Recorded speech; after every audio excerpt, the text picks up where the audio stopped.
everybody. I am Jarrett Ross, the Genie Vlogger, and welcome to another professional Genealogist Reacts live stream.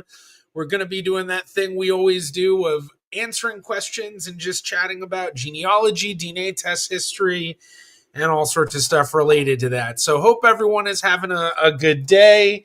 I'm having a pretty good day so far. Just been taking care of things. Taking care of business, TYCOB. Wait, no, taking care, TCY. Yeah, I don't know. Taking care of business, TCOB. That's what it is. I don't know why I thought there was a Y in there. But hello. All right, let's do our going through the hellos, and then I guess we'll dive into it. We've got Brian Nash coming in. How we got here, genealogy. Good day, Brian. Good to have you. I've been noticing you've been one of the early ones in a lot of these lately.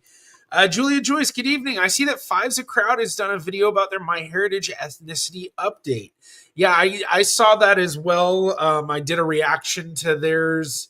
It wasn't the podcast Fives a Crowd, which I think is what you're talking about. They have like a different channel, and I can't remember what it's called. I want to say it's like Men React or something like that. Like, I don't know, but I did a reaction to that, and so yeah, that'll be interesting to see. Although it's like it is a podcast, so it's like over an hour long. Anna Tomaso, hello from Rochester, New York. Hello, Anna. Good to see you again. For those who didn't already catch this, I got to meet Anna at Roots Tech this recent year. So if you haven't already seen the announcement of Roots Tech dates for next year, which I think they announced it. Maybe they only announced it to a few people. I don't know. But if you haven't already, definitely check out 2026 Roots Tech. It's a lot of fun. You get to meet lots of genealogy creators like myself. Stig, hello everybody from Oslo, Norway. Hello, Stig. Good to see you as usual. Our Scandinavian representation, as I always say. And then Callum Tate. Hello, Callum. I feel like I haven't seen you as much lately. But yeah, good to see you here. Tasha Carl, hello from Minnesota. Hello, Tasha. Thanks for joining as usual. Sorry, I was getting a message. Actually, I do need to.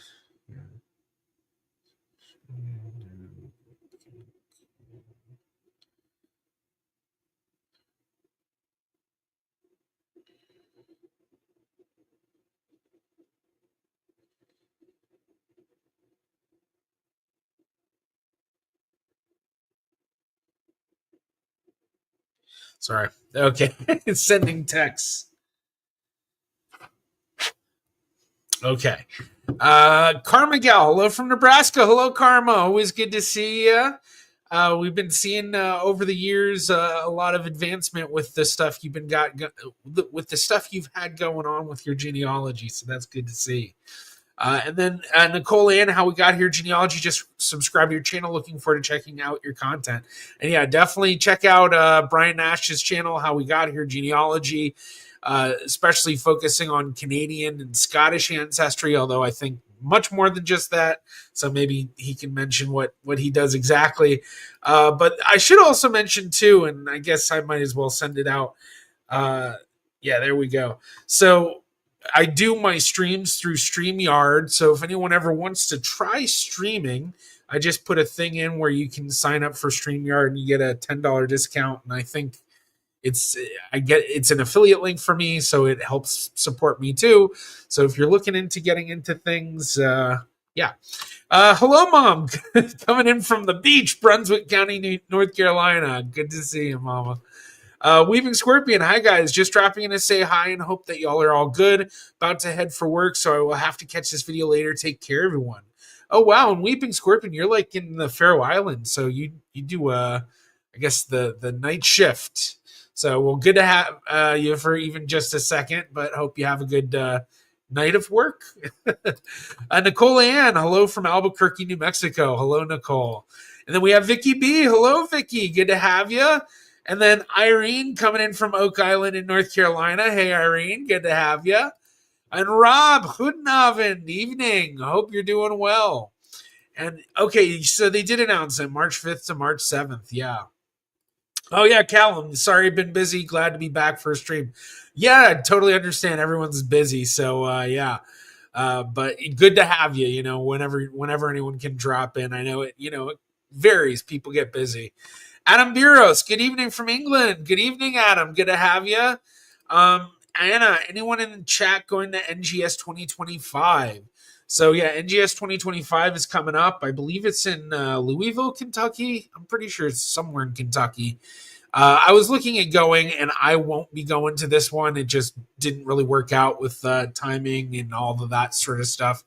But I will be at the IAJGS conference, which is going to be in Fort Wayne, Indiana, in August. So IAJGS is International Association of Jewish Genealogical Societies, and that is the it's basically a society that is the umbrella society over all Jewish genealogy societies, or at least most of them. And then they run this conference, the International Conference on Jewish Genealogy. So I'll be there. So it's focused on Jewish genealogy. So it might not appeal to everybody if you're not going to do Jewish research, but maybe you are. Nick Brokema, goedenavond en achronachin, alles goed.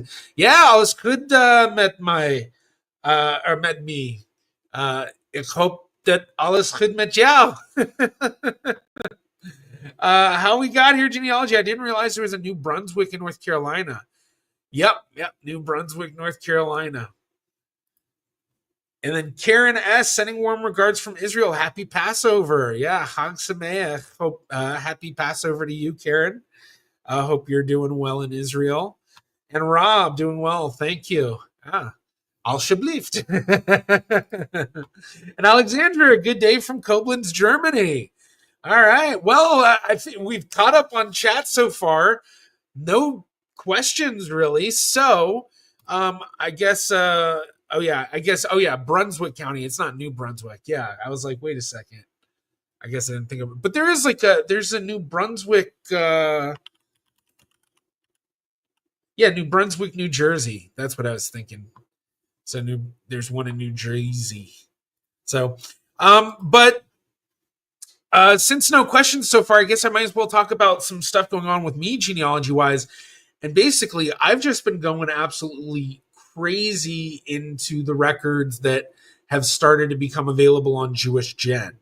I talked a bit about this last week, and I showed adding in some of like the information on my family, but it's gotten even further to the point that DNA matches that I had identified a few years back, I was now able to actually figure out exactly how they were related to me and connect like about 4 or 5 of them into my tree and confirm what I was finding in the records that I was assuming.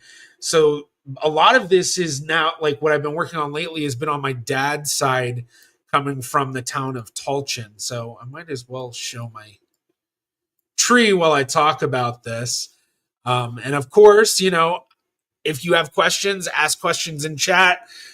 Things are going kind of, you know, everyone's kind of starting to slowly come in here. So, you know, I imagine I'll get to a lot of questions, but of course, I can't guarantee I'll answer all questions unless it's a super sticker donation question. And then I also have a goal for the super stickers and super chats and whatnot, where if we get at least 5 of them that are at least $2 American equivalent, then we reach that goal, and I'll talk about research for upcoming YouTuber Family Trees episodes. So in a sense, it'll be kind of previews because we'll actually kind of look at some of the records and stuff like that. So fun stuff. But I'm going to share my screen. We're going to get into this. I did see a few more. Mark Davis, thank you. Don't forget to hit that like button. Yes, please hit the like button for everyone on YouTube. And for those on Twitch, I don't know if there's a like equivalent, but if there is, definitely do it. Do chat. Do chat if you're on Twitch. And for those who don't realize, I'm on both YouTube and Twitch. So if you're following me on one and not the other, be sure to follow me on both if you can. Helps me out. And then, I knew about the New Jersey one. And then Drea, hello. Good to see you, Drea. Good to see you. And Karma, I walk a local cemetery. I'm trying to update the profiles and add genealogy stuff to profiles I've made. Very cool. Yeah, that's a really easy way for genealogists to give back to the overall community, is helping like on Find a Grave or Billion Graves or whichever you prefer, of photographing gravestones and putting them up online. I've greatly benefited from that. So anyway, okay, I need to do that. So anyway, I have my great grandparents, Pearl Waxman and Harry Ross, which I definitely like. I don't know if you can tell now because I have the beard, but when I didn't have a beard, I looked a lot like my great grandfather. I definitely know that's where I get a lot of my looks from. So recently, they've released, or not released, but a lot of the records that have been digitized in Ukraine, which is where my family comes from, Tulchin, which is in Vinnytsia Oblast in Ukraine, which is kind of like the southern part of Ukraine, but it's like kind of not the central southern part, but getting like halfway between the middle and the western side of Ukraine. It's like not a huge town, but not a small town, but small enough that like a lot of the families are easily traceable because so few had different surnames. So for a long time, I only knew about my great grandmother's mother, and then years ago, I figured out the relationship with Chaim Avram Reimer, which was largely found thanks to a genealogist I hired in that area, because at that time records were not digitized and not easily accessible. Now it's a very different story, and that's what I've been kind of coasting off of. But this is something that once I discovered, I was able to find a bunch of relatives and figure out connections. And one of those cousins is from this family where many of them were murdered in the Holocaust. So this cousin of mine, who is a first cousin to my great grandmother, she was murdered in Pekara, one of the lesser known concentration camps, but the one that people that came from Vinnytsia Oblast largely were put to. Vinnytsia is actually famous in the Holocaust in that, here, I'll pull it up here, that it has the photo, the famous photo that was found like with the Germans. I'm not actually, I probably shouldn't show it on screen. It's the photo is called The Last Jew of Vinnytsia. So if you go on Wikipedia and you look up The Last Jew of Vinnytsia, it's one of the photos of when they were, murdering a bunch of people in mass graves, and it's the last guy they murdered, I guess. Very sad photo, obviously a big reason why I'm not showing it on here. But that's the area that my family was in Vinnytsia Oblast.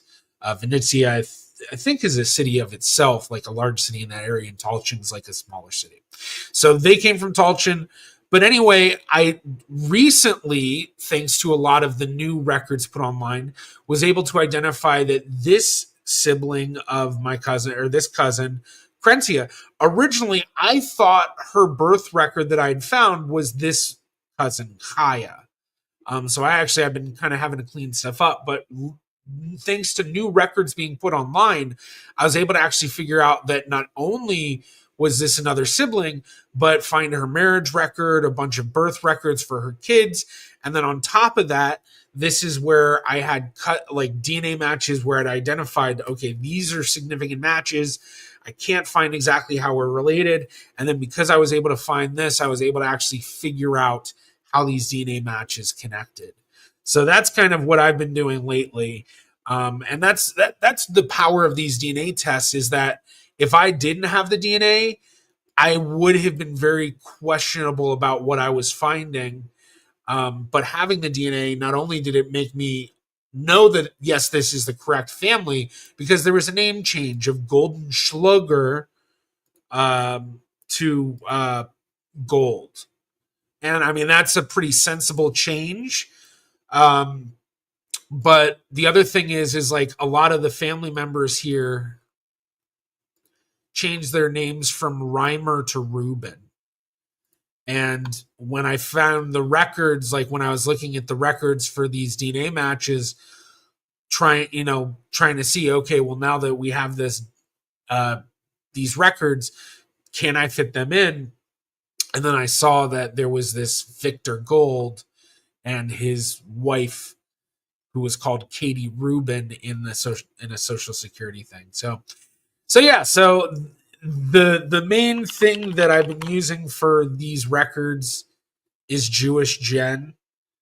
So for anyone who's doing Jewish genealogy, if you aren't using JewishGen, you're missing out on probably one of the greatest resources.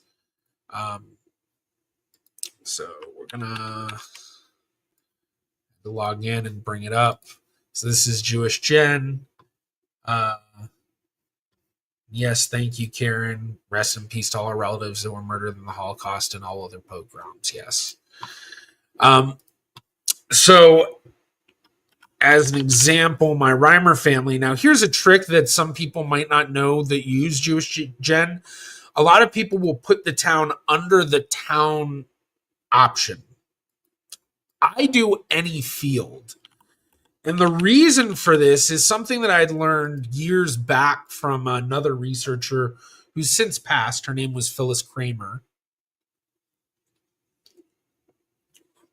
And she talked about how instead of using town and instead using any field, it makes it so that it widens where it's looking for that town. Because within a lot of these records, so they have town here, right? That's where they're going to search town. But in a lot of these records, I guess these ones aren't a good example. There's no revision list here. Revision lists are usually the ones that have it, but there'll be other information. So it'll have town here, which is where it's searching against, but then maybe there's a note that father came from Tulchin. So they could be living elsewhere, and then they find it. So, but here's that marriage that I was just talking about. So Vigdor Gersh, it should be Vigdor Gersh, Goldenschluger, son of Nuta, Krencia Reimer, which Krencia was a name that we noticed coming up a lot in the family, but was a very uncommon name in Tulchin. So it's one of the times where I can actually utilize uncommon first names to look at other families in Tulchin to get an idea of families we might be able to find a connection to, because some families will have these names that aren't common. Like the Victor name I found is not super common in Tulchin. Obviously it is common somewhat, but like at least throughout Ukraine, but like it's not very, very common. So it's something to utilize beyond just the surname, which a lot of people do. So same thing with Krencia. It was a decently common surname throughout, all of the Pale of Settlement, but within Tulchin, it's not super common. So just other stuff to use. Now, the nice thing too is with this record, we have the image. So here's the image, and this is actually the one at the top. So my Cyrillic reading is absolutely terrible, but I'll kind of give it a shot, because I know, like, right here, this is Nukovich, and this is the Golden Shulger right there. So that's her. So this is Krencia, which Krencia is really hard to read here. Oh, what am I doing? Oh, whoops. I just saw. Oh, thank you, Alexandra. I think that's the euro sign, right? €5. Thank you very much. When your oldest DNA common ancestor with a DNA match was born?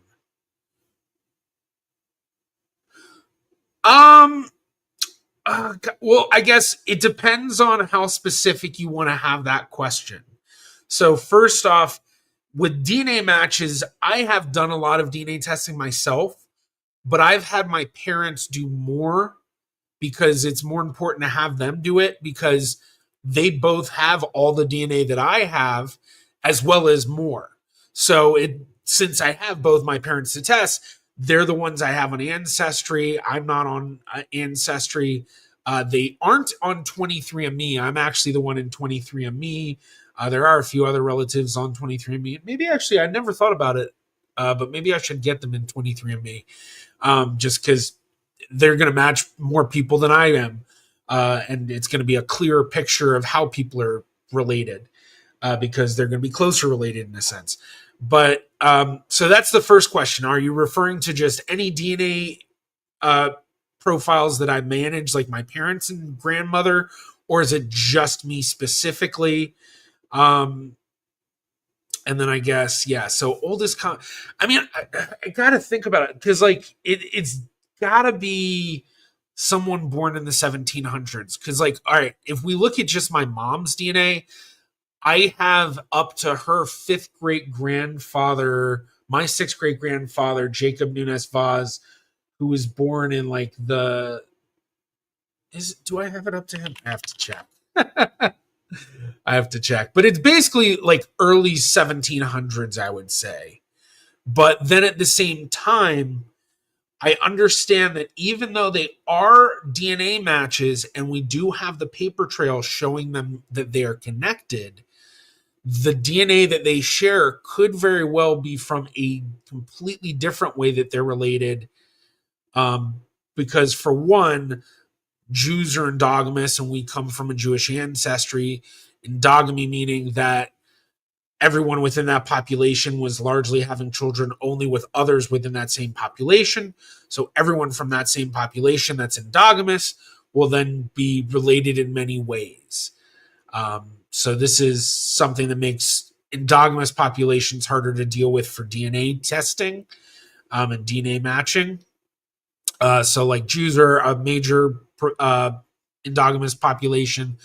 Another big one are the Cajuns and Creoles of Louisiana and that sort of area.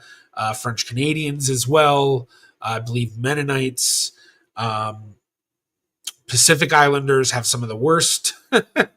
And endogamy can vary. It varies by a lot of different populations. So, yeah. So I'm looking right now to see, but I think it might be late 1600s, but it's definitely at least early 1700s.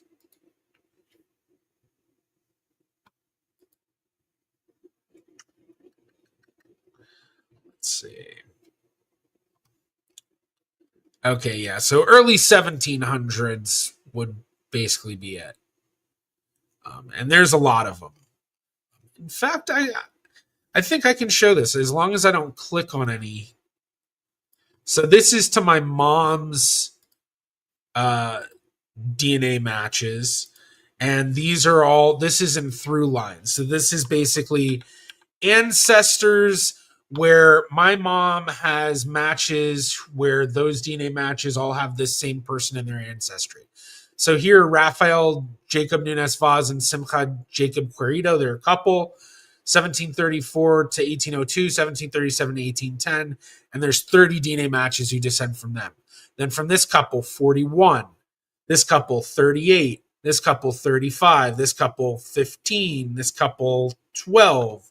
So you can see it varies, but all these people are born in the early 17, getting kind of into the mid 1700s. Then here we have some that are, it's probably actually my ancestors. I don't have my ancestry tree as built out as the genie tree is. And I know that these are names in my ancestry. So these are other ancestors. And you can see here we've got 1700, 1803, and 1704. And then just a whole bunch of them. So this is all through my mom's, well, not all of it. It's largely all through my mother's Dutch Jewish ancestry, a mixture of Ashkenazi and Sephardi. Although here the Kazanovich family, although that's only 4, and I think that they're all actually the most recent shared ancestors, descendants of these. But the Kazanovich family comes from Kiev, and the Shvedskis is a very recently found family of mine that actually comes from Suwalki, Poland. So Yeah, that's very far back. Yeah. But remember, this is my mom's DNA test, so not mine. So if I did the DNA test, it's very doubtful I'd be matching all of these same people, or at least if I was, they're all going to be matching at a very less amount. Um, Neek Brokema, I'm trying to find Jews who survived the Holocaust in Netherlands and moved to Israel after the war. Do you know of sources to find them in Israel? Well, I don't know if it still exists. Um, yeah. So the United States Holocaust Memorial Museum, uh, I guess maybe I don't know if this is just U.S. based necessarily, but there's the International Tracing Service, and basically this is where you can submit to help to find people. Now, I think this is going to vary depending on the situation of how are you related and all of that stuff. But that's one way. And then Karen says, I'm in Israel and I know Hebrew. Do you know their names? And I don't know if there's any sort of white pages sort of thing for Israel. I want to say that there are something, but um, yeah, knowing Hebrew, or at least knowing how to transliterate names from Hebrew and reading phonetically Hebrew can be very useful for this. And that's really all you need is the phonetic, because the names are usually pretty similar. In fact, for me, a lot of Hebrew names are really hard to figure out how to pronounce if I see the English writing. But as soon as I see the Hebrew writing, I know exactly how to pronounce it. Because it'll be a lot of weird things where you're like, well, is it an ah here? Is it an e? And all that sort of, yeah. Um, Nicole, found out years ago my paternal grandpa is an NPE. Yesterday, I found a DNA match cousin who is a genetic genealogist on the board of directors for the National the National Genealogy Society (NGS) and works for Othram Incorporated. Very cool, very cool. Yeah, very cool. I wonder. I'm trying to think who that might be, because I know a lot of the people who work for Othram. And I know a lot of people who are on the board of directors for NGS. In fact, I think some of the NGS board directors are also on the board of the IHAGS. There's a lot of people who are on multiple boards. There's a genealogy community is not as huge as a lot of people think. I mean, it's large, but it's not massive. And then especially in terms of people willing to volunteer on stuff like boards and all of that, there's much fewer of them as well. So, like when I first thought about getting on a board for IHAGS, it was like, oh wow, I can't believe they choose me and all that stuff. And then afterwards, I kind of realized more. I was like, oh well, they definitely love to have me, because out of all the people that they knew were willing to do it, there weren't many, especially very few who were young. In genealogy, when people say young, that's like a under 50 sort of thing. So, and I'm under 40. So, yeah. Karen, we are a very small country, so every person knows a person. Yeah, I guess that is true. That is true. So, but I want to say there's other ways of going about it too. And then especially, Neek being from the Netherlands, I'm trying to think if there's anything that would be available in any Dutch archives. Like, I want to say the Amsterdam archives has a lot of record sets that were like post-war records on that. I'm sure you've already checked Jood's monument. If you haven't, you should definitely check that out too. Jood's monument, the Jewish monument commemorating the more than 104,000 persons who were persecuted as Jews in the Netherlands and did not survive the Holocaust. And, okay, yeah. It always does that. And so it's this digital page, so I don't know how easily you can see it on here, but basically each square is a person. So Herzog Polak was 18 years old when he was murdered in the Holocaust. But the thing about these is that you get a lot of information on the family, and if there's living family members, they'll usually mention it. And sometimes, like with stuff that people have added, you can get more information. So when I first started doing a lot of research on finding my family who is victims of the Holocaust, this is one of the places I went. So the Nunez Vaz family is one of the families that I talk about a lot. And so, this is one of my cousins who was murdered in the Holocaust. Actually, I'll pull one up where I actually met his family. So Benjamin Nunez Vaz, his son survived, and I was able to get in touch with the son, and I've been in touch with the family. His son is, or not the son, actually, his grandson, but then his grandson and his great-grandsons I've met and hung out with many a time. Well, I guess many a time being basically once in the U.S. and then a couple of times when I was in Amsterdam in 2023. So, yeah, keep this back up. Okay. Bert K. Sulik, in one of your recent videos, you were talking about how MyHeritage and etc. miscalculate the estimated relationship. Most of my matches are around 20 to 25 centimorgans, except my extended family. Should I chase them or let it go? Well, I mean, when you're dealing with that low, I wouldn't say necessarily let go, but I would only focus on ones where you're seeing very specific things going on.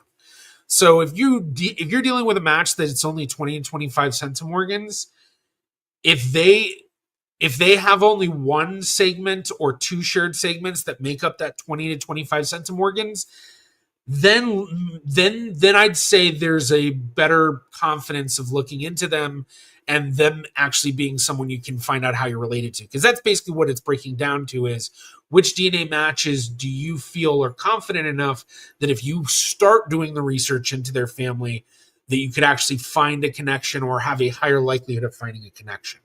So with a lot of endogamous ancestry, which if I remember correctly, I think you came from an endogamous population, but I could be wrong.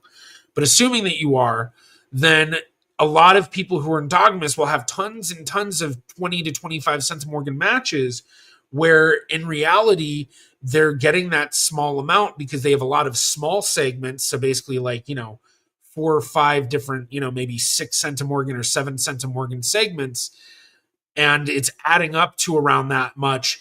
But each segment is coming from a different, very distant ancestry, because being endogamous, they're going to be related in lots of distant ways. So I actually show this with some of my Dutch Jewish cousins in a program I do about overcoming endogamy, where I show how, because of Dutch Jewish ancestry, we can actually trace the family trees. We can see the endogamy, and how this one cousin of mine, we can find like 3 or 4 different paper trail ways of being related. Then when we look at the DNA matches of our family, he and I both have tested both of our parents, and our parents are both matching in lots of ways that aren't through these paper trail ways that we know through our mom's lines, because both of our moms come from Dutch Jewish ancestry, which we know 3 or 4 different paper trail ways we're related. But then our DNA matches to our, my dad matches his mom, and his dad matches my mom. And so it's like, that's like 6, 7 different ways that we're related, because even with endogamy, with these small matches, these endogamous matches, it's not necessarily that they aren't related to you. It's just that endogamy makes them seem much closer, so that you get a feeling you might be able to find it. So basically, someone who has 20 to 25 cent. Let's actually pull up Shared Centimorgan project as we talk about this. So Shared Centimorgan project, where they've taken real world data and figured out, based on all of this real world data, what can we expect for how certain amounts of shared DNA between people will give us an idea of what relationships fall into that. And didn't mean to do that, meant to click that out. And using that information, they do it in what's known as centimorgans. So I've been saying centimorgans, CM, so you can see here in Burke's question, 20 to 25 centimorgans. A centimorgan is just a measurement of DNA. So think of it like a centimeter. You don't really need to know more than that. So here we have the shared centimorgan table. And so let's say it's 25 centimorgans shared. Well, here's all the possibilities of how that might be, because every single one of these relationship distances, 25 centimorgans falls within that range.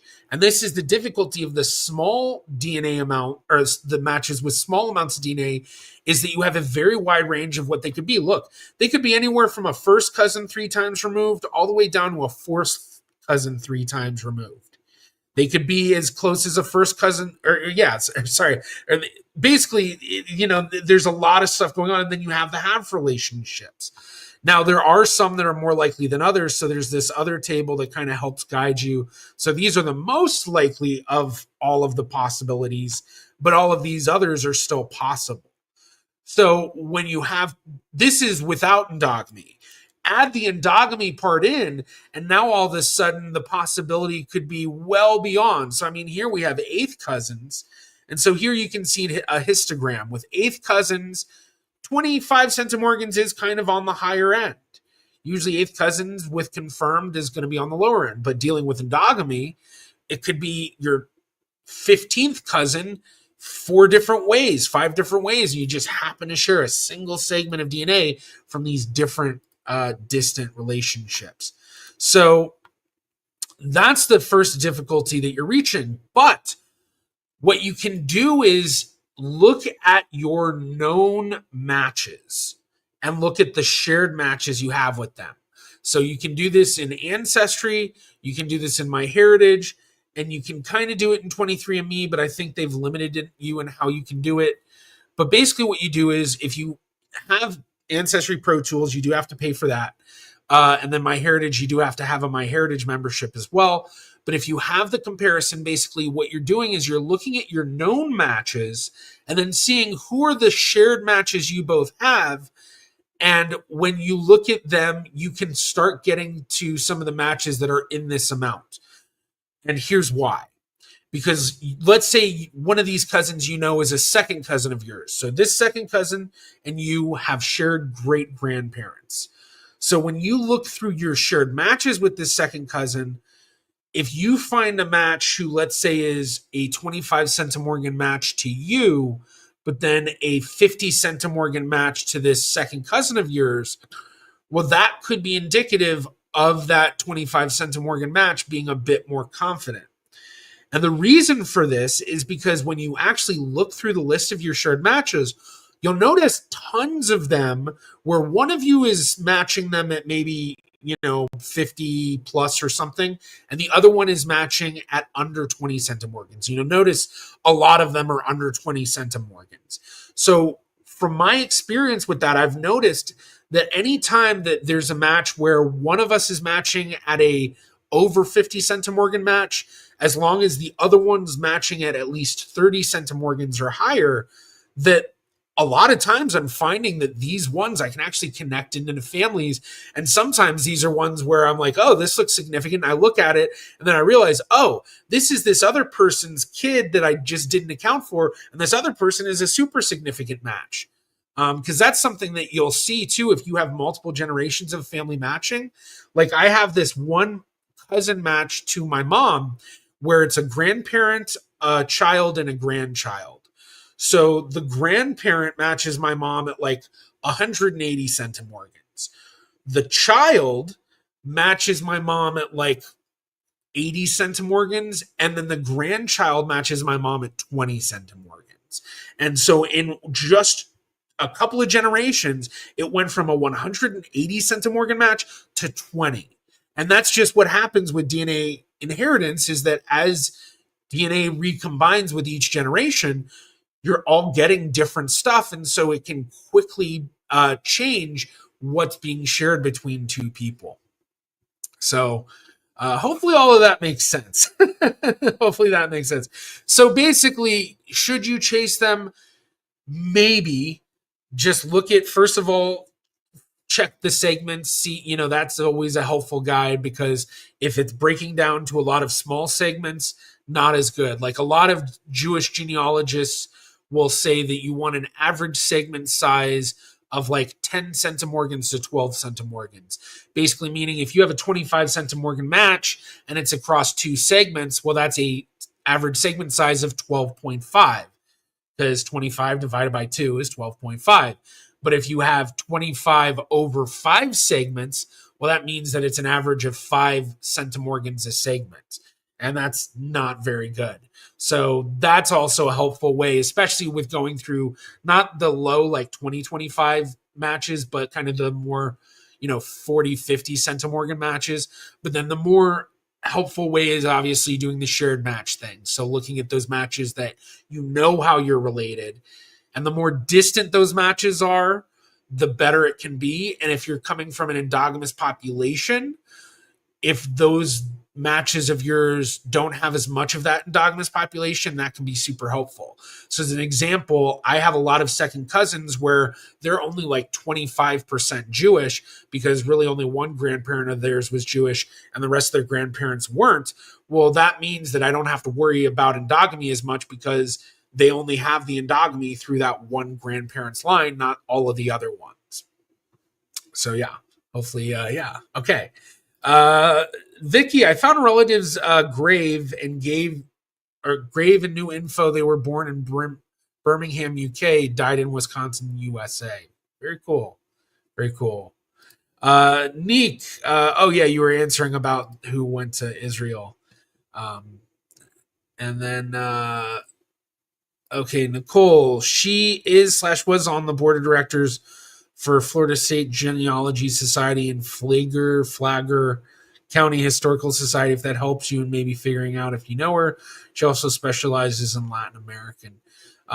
Yeah, I don't know. Maybe I'd have to kind of look.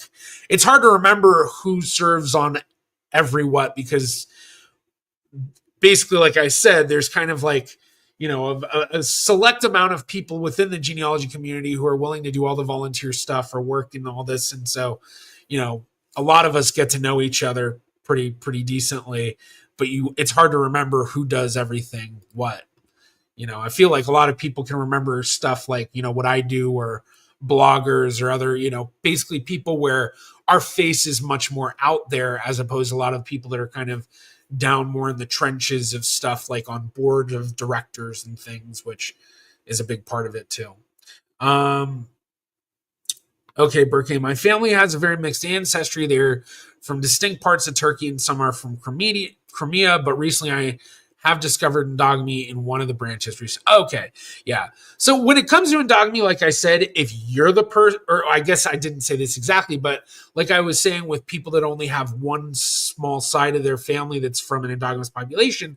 So for you, if you only have one branch that's endogamous, and especially if you see what generation that branch comes from, if the endogamous population is coming from a second great grandparent, well, with a second great grandparent, you're only getting like 6% of your DNA from them. So it's a very small percentage of your ancestry that's endogamous. So you're not going to have to worry about that as much with your matches. Yeah. Mark Van Alstine, I matched with people from Amsterdam who ended up in Cambridge, England. From what I understand, my ancestors were probably Sephardic. Just wondering if that's possible. I mean, if you have people who came from Amsterdam, it's very possible that they were Jewish, and possible that they were also Sephardic. There were both Ashkenazi and Sephardic Jews in Amsterdam. So it's definitely something I've seen with people where they think that it'll be Sephardic, but then it ends up being Ashkenazi. Going to Cambridge, England, I'm not super familiar with a lot of Jews going to Cambridge, England, but I also am not super familiar with the history of Cambridge, so it's possible. But there was a very, very large migration of Dutch Jews to London, to the east end of London, in the mid 1800s. And this was part of what was known as the Huts movement or the Chuts movement. This movement was known as the Huts movement. It's said because of the way that these Dutch Jews would say good, which is hood. All is hood, so basically that's where, hood, hut, you get it. And so they took a lot of jobs like in cigar rolling, boot lasters, hat makers, a lot of like skilled trade sorts of things. So I wouldn't be surprised if they may have gone first to London and then gone to Cambridge, maybe. But then again, like I said, there could have been some interesting wave of migration to Cambridge that I'm not familiar with of a lot of Dutch Jews. Because that's the thing about genealogy and history in general is just that there's so many pockets of just a pocket of 200 people migrating from one area to a specific town is not going to be something widely known, but for people from that town, it's going to be a major thing. So a lot of towns will know that, they came from, a very specific German, migration that, they founded the town, or a, Swedish migration, or, whatever. So, that's why, you see people coming from the northwestern states, especially I guess more like north, like Montana and Wisconsin and stuff. And, you kind of start to see a lot of people coming from very similar backgrounds. Because of those specific histories. So yeah, that would be something to look into too, is what is the history of Jewish migration to Cambridge? John Tyner, good evening from Ireland. Busy doing Connectathon on WikiTree. Very cool. Hope you're enjoying that. Connectathon, always big thing going on with WikiTree. And then Louise, hello from Utah, US. Well, hello, Louise. Thank you for joining. I'm trying to think what I should keep up here. I'll keep this up. That looks cool. Yeah, the marriage of my first cousin and her husband. How we got here, genealogy. Love learning the details of the genetic connections from you, Jarrett. You always have something new for me to learn. Well, I'm glad to hear that. It's always really especially great to hear that from people who are, genealogists themselves, professional genealogists themselves. Vicky B, I find American and Canadian ancestry more challenging.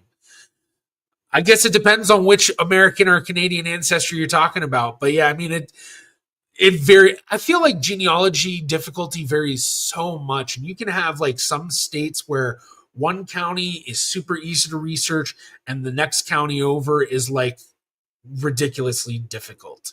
So, but I guess it also all depends on what records were available for each place.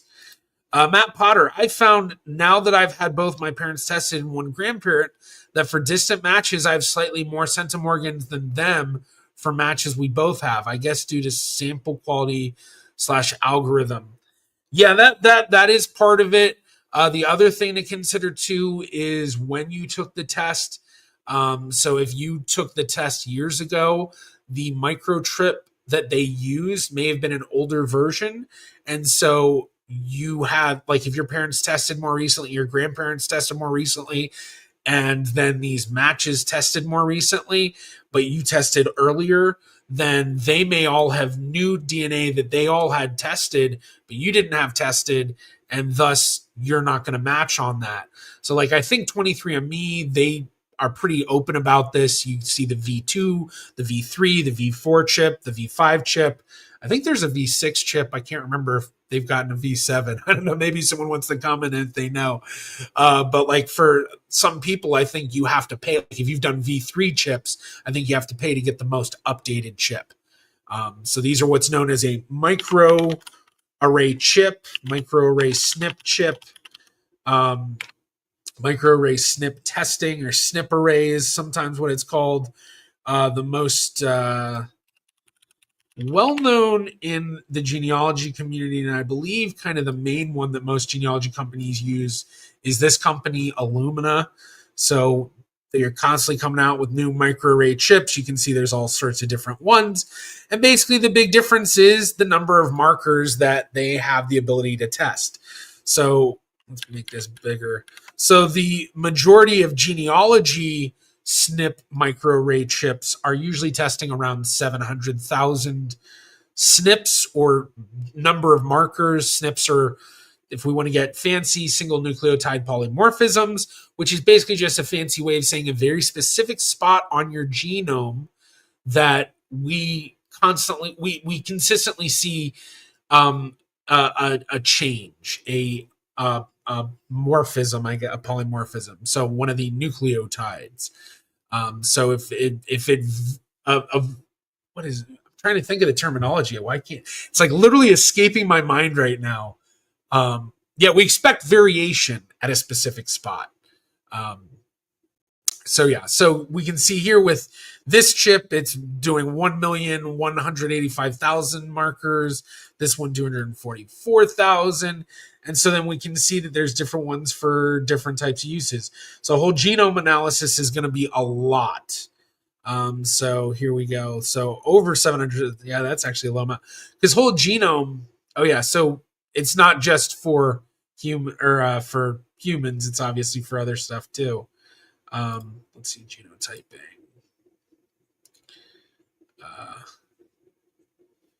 Yeah. So different amounts, lots of different amounts, lots of different stuff. But that's the kind of basics that go into it. And there are other possibilities of what could be causing it. But yeah. Okay. JC the Music Man, hello from Sacramento. Hello, JC. Good to see ya. Good to see you. I see this follow up. I recently logged into a family tree and found that my genealogy tree has a bunch of new connections from distant relatives, includes documents as well. That's awesome. That's awesome. Yeah, that's always great when you find a lot of people adding stuff into the trees that you've built. I'm assuming on a collaborative tree like Genie or Family Search or WikiTree, and then you actually see that it's very reliable information. Because I'd always get kind of a little like when I see a lot of stuff or a big change on the tree, or especially if I see certain names in the tree where like I've done a ton of research on them, I know a lot about them. Like in fact, certain ancestors where I feel like I'm one of the most knowledgeable on them, and I'll see someone edit it, like there's a little bit of drop in my stomach of like, oh, let's see what it is. But it's always so amazing when it's like, oh my God, that's amazing, someone added that, or a lot of times it'll be someone adding stuff in that like I've already known, but when it's new stuff, that's always great. And especially new connections and documents and it coming from distant relatives. That's awesome. For Lightning, what is Connectathon? Connectathon is this thing that WikiTree does. I'm trying to think of what it is called exactly. I guess, an event. But WikiTree is a collaborative family tree, which is what I was talking about before. A collaborative family tree just meaning that it's a online tree where all sorts of people are building and adding to it, and it's all one world family tree. So if you start building your own tree and you add in your ancestors, and then all of a sudden you find out that your grandparents are already in this world tree, well, then what you've built is then merged into everything else. So everybody's working off the same stuff. So it's basically trying to crowdsource genealogy in a sense, which does amazing things because it allows for connections that no one else would have been able to do, because literally there's, millions upon billions of people that have lived, and trying to figure out how they're all connected would just be an impossible task for one person. So Connectathon is them. Basically, they do 72 hours, and it's like they're all competing for points and stuff, and there's all these different teams. And so the idea is that they're all trying to add the most stuff. So you can see how expansive it is, and then they get all these different scores, and there's prizes, and yeah. One of the things I think WikiTree does better than any of the collaborative family trees is event building events. That's something that I've suggested to the people at Genie. I don't know if they really have that capacity to do that because Genie's a very small team, and WikiTree is a lot. It's all volunteer run, but it's basically a way to kind of make it a fun competition, and they're very strict about how everything goes, and it's like a big thing, and then they do all sorts of like webinars and Zoom calls and like live streams while it's going on, and it's a big event. All right, hi from Kent, England. Hello, Daniel. Good to have you. And Adam, V5 chip is the latest. Okay, so they're not at V6. I wasn't sure. Matt, we've all tested quite recently and all on Ancestry, the earliest a few years ago, but not far back. Okay, interesting. Yeah, I don't know. It definitely does happen. There's a lot of possibilities with it too. There's a lot of possibilities. Does Ancestry give you information on chip changes? I don't know. I don't think they do. JC the Music Man, it was partially what I already knew, but extended much further back on a shared ancestor. That's good. Burke, yes, thank you very much. You really made me more curious and passionate about genealogy with your videos. Well, I appreciate that. That's kind of something I'm always trying to do. I'm trying to kind of get people interested in looking at this stuff and trying to figure out ways of getting people to think about their ancestry and family tree where it intrigues them. Because I feel like a lot of people, when it comes to genealogy, and I guess it's hard to kind of convince most people, but just like in general, when people think genealogy, they think the basic names and dates and kind of like the thing that history happens with in school, or what happens with history in school, where, people just have to memorize names and dates and, they learn the stories, but it's really not as big a deal. Brenzo, one of our Twitch people, what's up? What is this stream about today? Haven't been around for a while.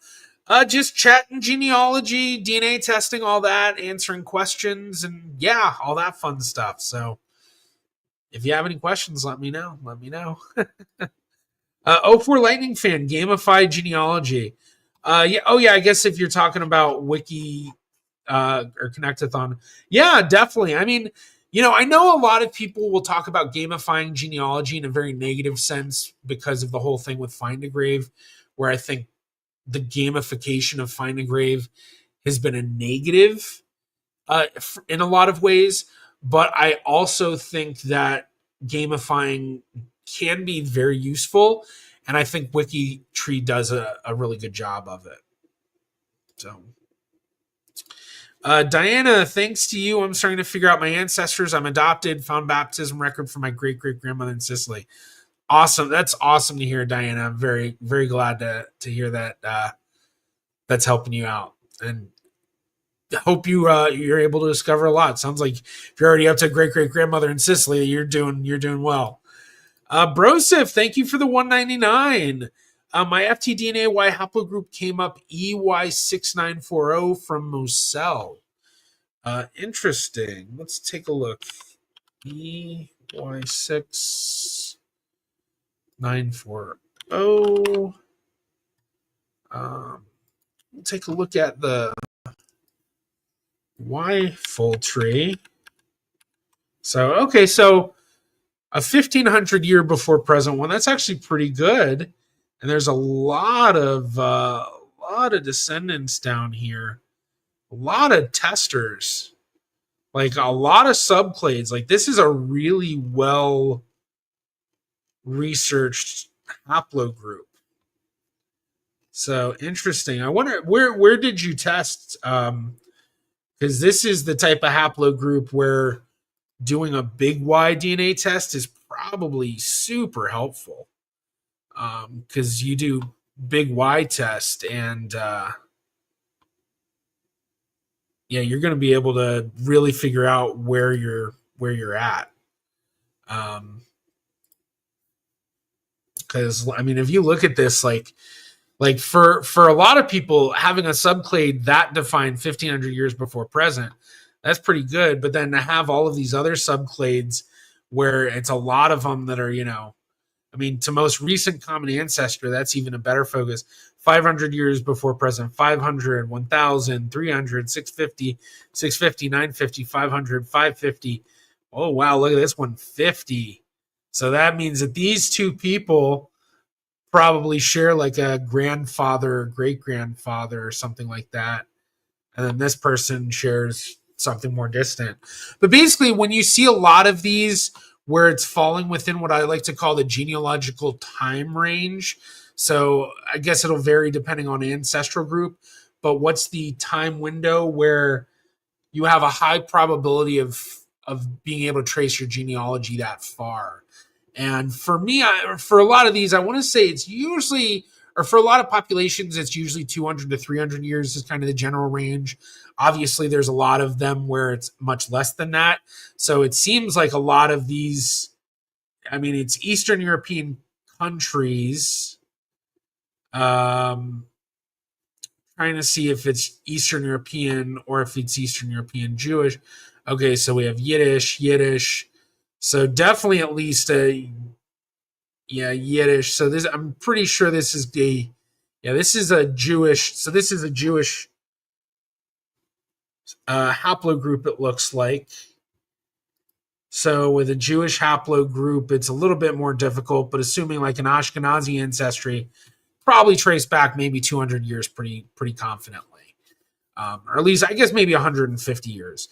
So seeing a lot of these 200 years before present, if you haven't done Big Y, I would say do Big Y. And I would also say if you've done Big Y, get your DNA into Y-fold.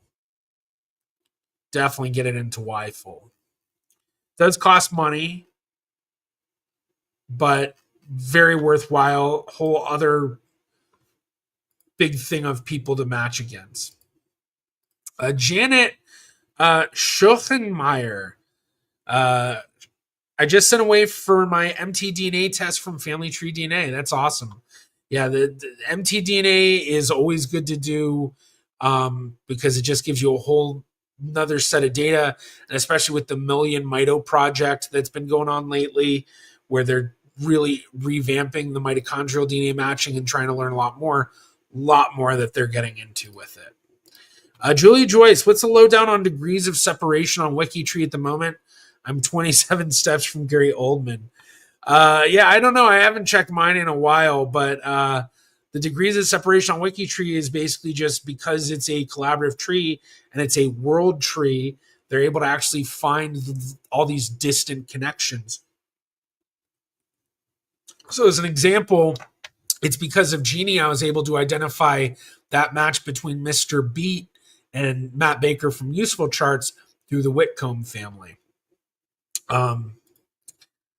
Renzo learned a ton of stuff using genealogical sites such as Family Search, Ancestry, etc. Yeah, Family Search, great site, free. It's run by the LDS Church, the Mormon Church. For some people, that's something that kind of worries them. I don't care that much. I think it's great. The amount of stuff that the LDS Church does for the genealogy community is amazing. Obviously, it's a big part of their religion, especially dealing with proxy baptisms and all of that. But yeah, there's a ton of good resources out there. Ton of good resources. I saw this coming in from Brian. Thanks for teaching, Jared. I'm off to my stream now. Well, thank you for the $5 Canadian. Appreciate it very much. Hope your stream goes well. And another shout out for Brian, How We Got Here Genealogy. For those who aren't familiar with this channel, definitely check it out, especially if you have Canadian and or Scottish ancestry, because that's his specialty. So thank you very much. Okay, let's get back to the others. JC the Music Man, learning my own ancestors absolutely helped bring to life my learning of history, making it real related to my own family. Yeah, I for me, that's the best part, like being able to learn what my ancestors' lives were like. And I think when you're doing your own family tree, especially, it hits a lot because you can see the similarities in just the way your ancestors reacted to things to how you feel you would have reacted, or just, just different, all sorts of different stuff. And then on top of that, like, even if you're not tracing your own family ancestry, but you're tracing someone you know very well, and then you see similarities of their family in them, it's so cool. But also learning how your family was affected and dealt with certain major events. So, yeah. Okay, Broseph, how did it end up in? Okay, yeah, I saw Family Finder. How did it end up in Germany or France when it's so common among Jewish communities in East? Oh, you were the one that asked about this. Okay, so you did Family Finder on Family Tree DNA, and that's the Y haplogroup they gave you. Oh, that's right, they're giving those haplogroups. So I would highly recommend doing Big Y for one. But how did it end up in Germany or France when it's so common among Jewish communities in Eastern Europe? Does that mean my Jewish ancestors were from Eastern Europe Jewish regions? Thank you. Well, no, I mean, the thing is that with Germany or France, think about the history of those areas. And there were Jews going throughout those areas for many generations. But we're also dealing with Y DNA, which is much further back. So if you look for EY6940, most recent common ancestor lived about 1,250 years ago. So that means that the most recent ancestor for everyone within this haplogroup was living somewhere in Europe in the year, what would that be? Like the year 800, the year 750 or something like somewhere between the year 700 and the year 800. That's where everyone who gets this haplogroup descends from. So whoever that Jewish person may have been, that's a lot of time for their descendants to go all over the place. And that's the thing about Y DNA, is that it takes just one ancestor in your lineage to go a completely different path than everyone else. And it can confuse you. Like, I mean, think about present day. Like, it would be very, very crazy. Well, I guess I'm trying to think of something that'd be like really wild.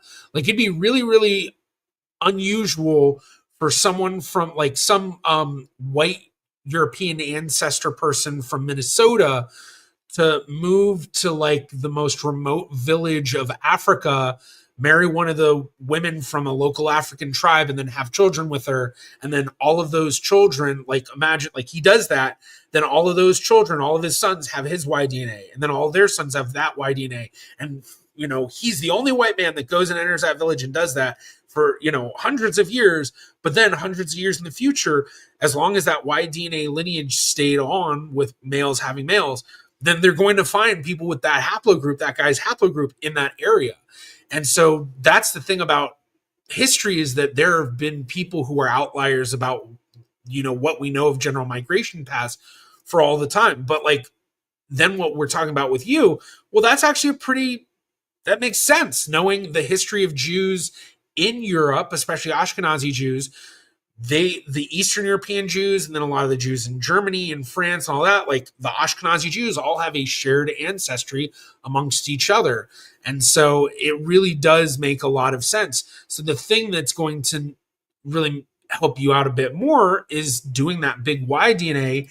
And then you're going to go from having this EY6940 reading to all of a sudden you're going to fall somewhere further down. And who knows, like, I mean, looking through here, I mean, there's not a ton of them, but I mean, look, we've got someone Germany from Hessen here, Slovakia, Poland. So definitely much more Central Europe. Poland's starting to get into Eastern Europe, but then you do have some of the Eastern Europe. So all of these subclades represent a completely different ancestor. So this is the ancestor of all of these subclades. So think of it like a family tree. This is the dad. And then here's a son. Here's a son. And then from this son, here's all of his sons and their sons and all that. Like, it's not actual son relationship. That's the way to kind of think about it. It's just, instead of it being sons, it's just a descendant from this person. And so you can see all the places they went. So here we have two people in Poland. So this branch, sometime about 500 years ago, sometime between 1,250 years ago and 500 years ago, it seems based on these two people coming from Poland that this branch about 500 years ago ended up in what they may, where they may be living now. We don't know for sure, but like you can tell with some branches where they'll have a ton of people. So here we have a branch 500 years to most recent common ancestor. Although if we hover, yeah. So 500 years and then both of them Ukrainian. Here we have three where two of them it's at 50, so it's all over the place. And then look here, we've got Austria. And that's at 350 years before present subclade. We have the one we were looking at before, and then keep doing that. Then just scrolling through. I mean, it's just we have a variety where it's a lot of Eastern Europe, but it's also a lot of Central Europe, and it's basically just all countries where it makes sense. Yes, this is where Jews were going or came from. Nick, Jared, or people in chat, what's your experience with theory of family relativity on MyHeritage? Since September, I have my DNA in a big tree on MyHeritage, but still zero the theory of family relativity results. Is that common? MyHeritage says they update it every few months and I have to wait. The through lines on Ancestry help me a lot. Yeah, so I actually ran into this myself when I was doing Max Miller's family tree. So MyHeritage sponsored that video, the last one I did, just the video, not the whole thing, but they did send a bunch of DNA tests, one for Max, two for his siblings, two for his parents. And I made sure to connect that into the tree. And it took a long time before the theory of relativity kicked in, even though like I could see there were matches that they had their DNA connected to trees and it should do all of that. So I don't know what it is. I said something to them and then like next thing I knew, they're like, nope, it's working. But I also am part of the like MyHeritage Friends thing, which is for people like myself that do content creation, and they want us to have access to all their stuff. So they might have just been like, let's get that quick. So I don't know if going to customer service will be the same exact thing, but I would hope that if you have a message them, and maybe they'll do something on the back end to get it going. But hopefully it will at least go through at some point. JC Music Man, my family moved to Oklahoma for the land run. Much of both sides of my family moved out of Oklahoma during the Dust Bowl. Interesting. Yeah, Brosif, I really want to do Big Y soon for sure. Well, you definitely, with a lot of people with Y-DNA, a big question they'll have for me is it worth it to buy the Big Y? And it will vary depending on the matches you have and all of that. Being that you only did Family Finder, you're not going to have any Y matches. You have to do the Y DNA test specifically. Family Finder is the autosomal SNP test. But they do give you the Y info, the basic Y. But with this type of reading on YFull, I would already be able to tell that you have a ton of matches, which for a lot of Jews isn't always the case. Like you've actually got a lot of matches, and this is under the E haplogroup too, which I'm trying to remember what E haplogroups are in my family. There's a few. So yeah, definitely worthwhile for you to do it. Yeah, Germany did control Poland for a long time too. And 1,250 years ago is basically Charlemagne. Yeah, and that's the thing you need to think about is over that entire time period, what's the likelihood of a Jew that would have descendants in Eastern Europe also having descendants in Germany? Very likely. Yeah, Karen, I wish we could see older than that. For example, around year 0 and earlier. Maybe see the connection to Judea, Israel, and how their story unfolded after exile. Well, if you're talking about the Y DNA, we can. Like this is just to EY6940. But notice all these tabs up here. Well, these are the fathers of EY6940. So EY6940 is a subclade of this haplogroup, which is a subclade of this haplogroup, which is a subclade of this haplogroup. And like, look here, we're 3,400 years before present for most recent common ancestor. And then look at where a lot of these descendants are. United Arab Emirates, Oman, Qatar, France, Mexico, France, Greece. And notice Ladino. So here we've got a likely Sephardi branch. And then we've got Libya, Italy, but we're also Tripolitanian Arabic, and then we have Puerto Rico, Libya, Tunisia. It's like a mixture of all this different stuff. And then that comes from EY6926, and that comes from this guy, and this guy, and this guy, and all the way back to what's known as Y chromosomal Adam. Now, not necessarily Adam and Eve. A lot of people in the genetic community hate that this is what it's called. Because a lot of people connotate Adam and Eve to this, and there's mitochondrial Eve on the other side, so the mitochondria going up the maternal line. So we can see a lot with it. And even more, what's really cool is like with the Kohanim and the Levites, there is an actual haplogroup for both of those groups that they've now called the modal Cohen haplotype. And that is tied to a man who lived like 2,000, 3,000 years ago. So it's like actually like the whole Kohanim and the whole Levite family thing has been proven by Y-DNA to actually be true. So it's, really cool. Really cool. Polith, Lithuanian, and Commonwealth as well. Yeah, there's a whole lot of stuff going on with those areas. Okay, I actually got Y37 during March sale as well, so I'm going to try to upgrade soon at some point. Okay, so with Y37, at least you probably can look through your match list. You probably have at least a few pages of matches, if not more. JC, my previous comment about Oklahoma was in reference to your comment about understanding what factors influence how your family migrated through history. Okay, yeah, definitely. Yeah, I mean, that's, yeah, it's, I feel like for a lot of people too, it's those big events like the Dust Bowl or, the Great Depression or whatever, like where you'll see, oh, that happened. And then my family, they went from this place to that place or, yeah. So kind of exactly like you were showing. Josh Dano. So can you use FTDNA to confirm if two people share the same paternal ancestor in much more recent times, or do I have to test at another company?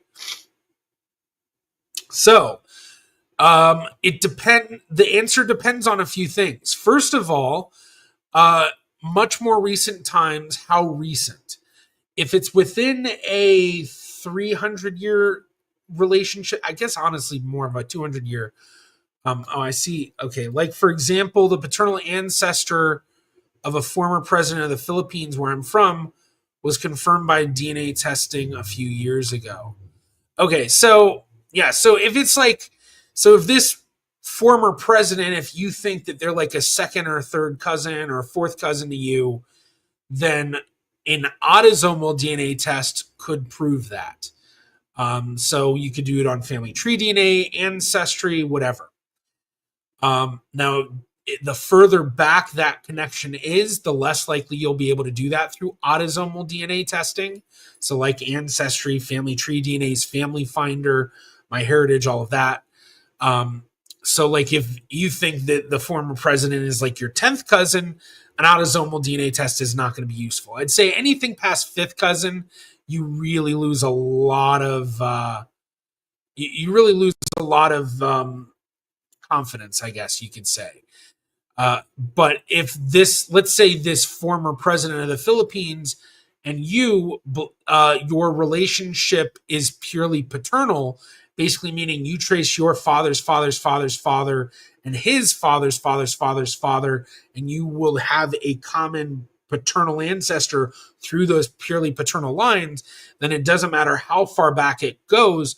Y-DNA testing, which can only be done through family tree DNA for matching, really would be the proof of it. The thing is you'd have to also have that former president tested, which you said confirmed by DNA testing a few years ago, but it would vary. Or not vary, I guess, but it would depend on what test he took. Because if the former president took an autosomal test, but you're trying to do a Y test, well, he needs to take a Y test to be able to do that. Okay, I think oh yeah, I jumped ahead of some stuff.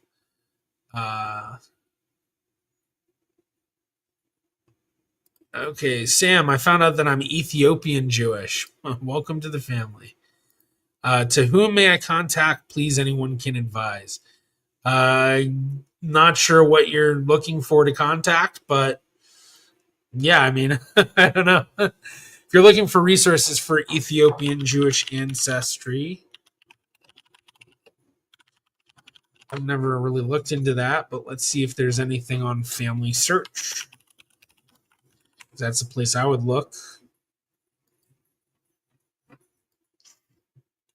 So Ethiopian religious records, Jewish records. Okay, there's nothing on Ethiopian Jewish specifically. Let's pull that back up when we talk. So yeah, I don't know. Maybe someone in chat can help Sam if they know more what he's trying to ask about. Yeah, Philippines mentioned.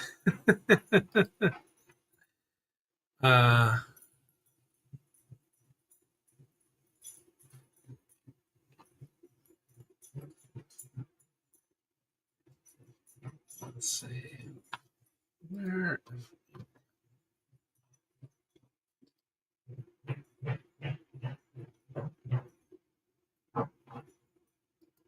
Yeah. Sorry, I need to do a little house cleaning. Yeah. Okay. Cool. Oh yeah. In perfect timing too. In perfect timing. All right.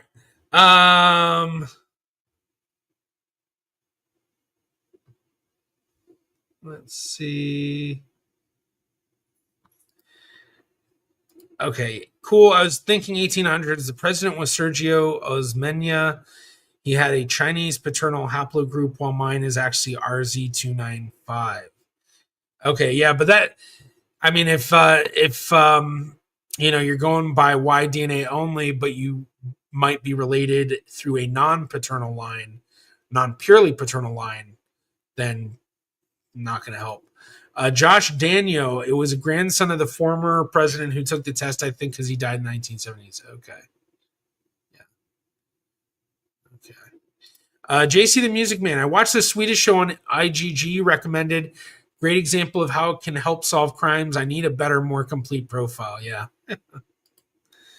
Dre, I'm trying to remember Josh. Okay. You're talking to somebody else, so.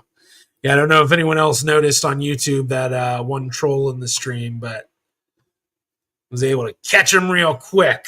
It's actually funny. I wasn't sure at first whether or not to hide them, and then as soon as I was like, you know what, I think I will, and then they posted something way worse. So I was like, yep, definitely gonna. Glad I did that. So I don't even know if they're still here or not. So who knows? Who knows? Always some trolls hopping in the chat. Yeah, so I've been going for an hour and a half now. Wow, okay. You noticed both. Yeah, I guess both of them popped up, but I was able to delete it. So yeah, it's funny. I don't get a lot of those in the live stream chats. I get a lot more of those in the comments, especially on certain videos. But yeah, it's yeah.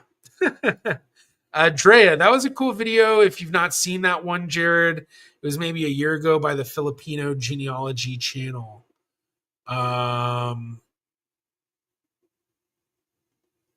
Okay, I don't know. I'll have to look into that. I actually have, so I have like, what is it? I have 3 or 4 different reactions I've recorded that are in the process of editing. One I have to upload to get to one of my editors. One that one of my editors is working on. One that I have a new editor I've got working on it. test them out, and then the one that upload. Yeah, okay. So I don't know, but I think one of them is about Filipino ancestry. So I don't know if it might have been the one you're talking about, but who knows? I don't know. Alan, what percent of test takers get to the point of a family SNP? Is that rare or common? So this is kind of I guess we're getting really advanced on the discussion here for the DNA stuff. So hopefully this all makes sense to the majority of the crowd. But for some of the folks that maybe you're just learning about it, if you're like completely confused with this next part, don't feel that you're missing out too much because this is really nitty gritty. But so with the family SNP, what I believe you're talking about is what we refer to as the terminal SNP when it comes to Y-DNA.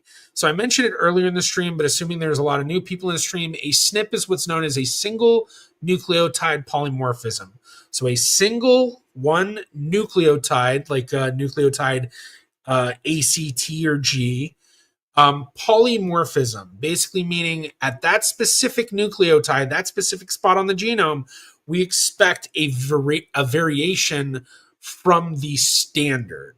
So if we usually see a T there, we find that there are a lot of people where they may actually have an A instead. And because of that change, we can connect them in different ways. But when we're talking about a terminal SNP, we're talking specifically about the Y chromosome. So with autosomal DNA, the autosomes, your first 22 pairs of chromosomes, those autosomes are what's being tested for Ancestry DNA, MyHeritage, 23andMe, Family Finder on Family Tree DNA, Living DNA, all of those, that's autosomal DNA, the first 22 pairs of chromosomes. Well, that 23rd pair are your sex chromosomes. So that's going to be either an X chromosome and an X chromosome, or an X chromosome and a Y chromosome. Excuse me, my allergies are starting to hit. So an X chromosome and an X chromosome means the birth of a female. An X and a Y means the birth of a male.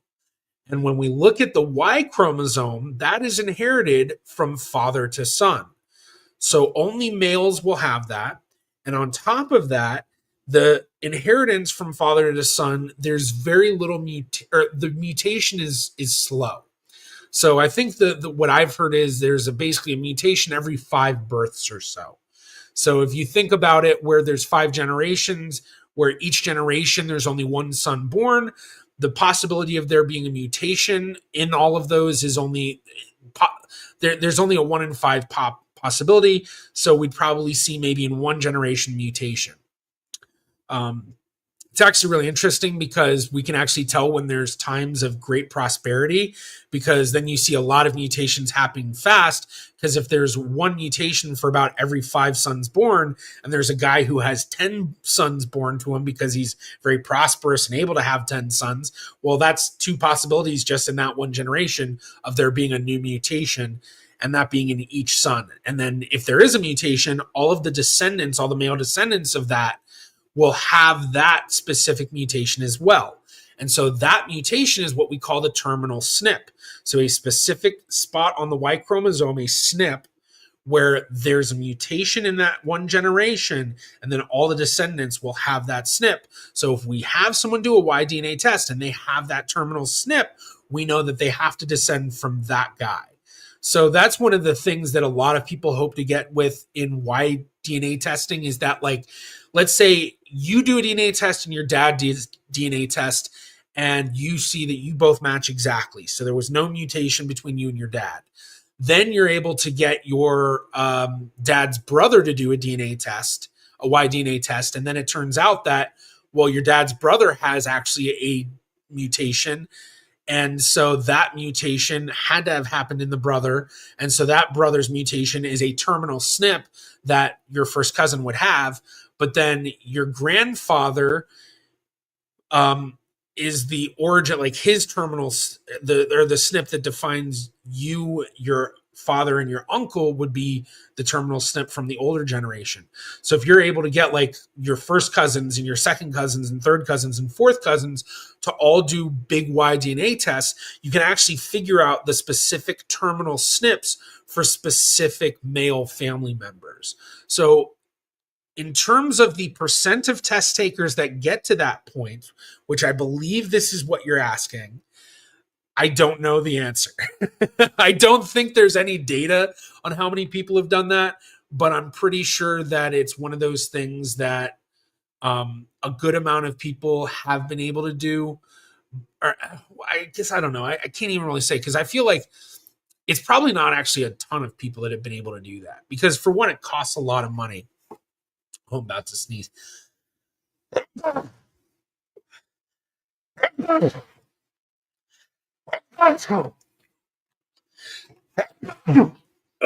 Woo. Oh, my allergies really hit me right in the face right there. Oh, boy.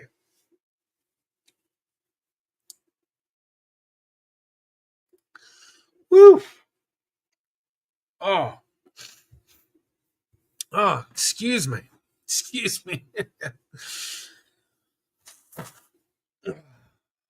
All this pollen. It actually hasn't even been that bad in the past few days compared to what it was like a week ago, but I think it's just starting to really get to my system. Okay. So let's jump forward. Gina finally made it to a live. Work has been crazy. Well, I'm glad you finally made it. I feel like it has been a while since I last saw you in the chat, but good to have you. Okay. Yeah, JC the Music Man. Digital scan of documents has been so helpful in recent years. 20 years ago, I made road trips to libraries and had to comb miles of microfilm to find family. Yeah, I mean, the beauty of technology.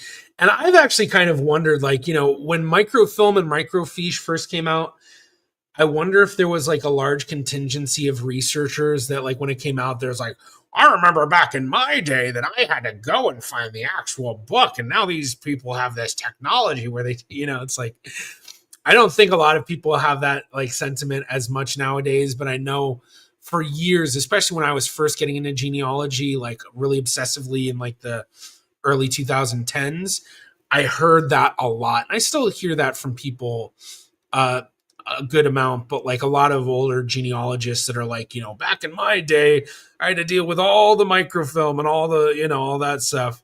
But they not in the way that JC's saying it, but a lot of them will have that sort of like looking down on stuff sort of thing. Like, oh, these youngins, they, I don't know. Okay. Thank you, Karen. Thank you very much. Thank you. Drea, I see the YDNA will probably be a good point in the right direction, though I do think of philotism. Oh, you're all talking to help each other. That's thank you. Oh, all the bless yous. Thank you very much. I appreciate that, everybody. And yeah, JC, that's how technological advances work. Yeah. It's funny. I actually was doing some research for a video that I ended up. I probably won't end up doing it.